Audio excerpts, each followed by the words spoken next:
Bodyshot Performance. I hope you're doing well. This week's blog is all about how I monitor my health using one really simple number.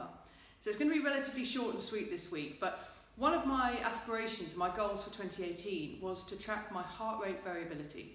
Now this is a simple number that you need some form of technology to surface from the body. And essentially what it relates to is the interbeat interval between your heartbeats. So a healthy heart doesn't actually have a consistent interbeat interval. So it's not ba-dum, ba-dum, ba-dum, ba-dum, but it has a slight irregularity or variation between beats. Now you can't pick this up by taking your pulse. The only way you can do it is technology. So I use the Oura ring.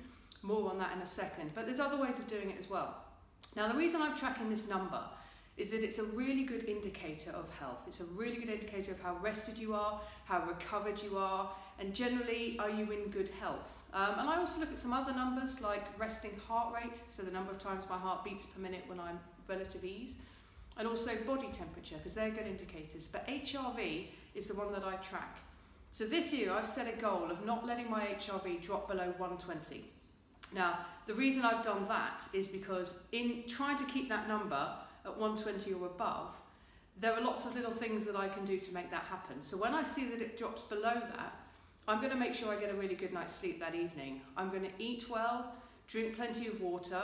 I'm going to make sure I've done my meditation. I'm going to take a look at my diary. Are there any things that I can squeeze out? Because clearly the number is indicating that I'm not fully recovered. Can I go out and get lots of sunlight, lots of gentle exercise? But rather than set goals around all those things, which would be, let's face it, pretty difficult to do, pretty challenging.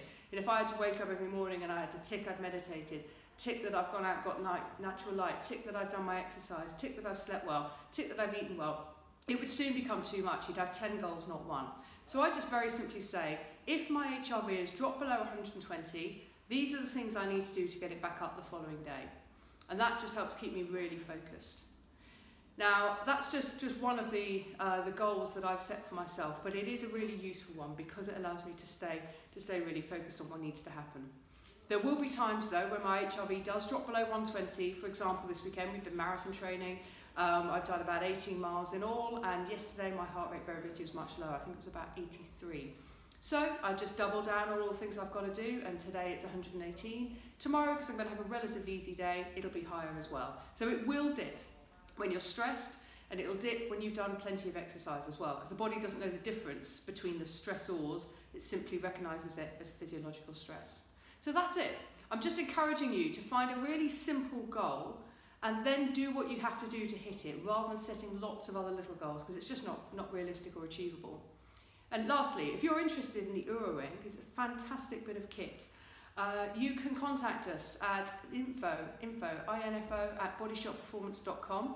Alternatively, we'll post a link at the bottom of this video so that you can jump onto their website and take a look. Amazing bit of kit for readiness and recovery, and a very, very accurate sleep tracker as well. That's it from me. As ever, if you've got questions or feedback, get in touch. Leanne at bodyshotperformance.com. All the best. Speak to you next week.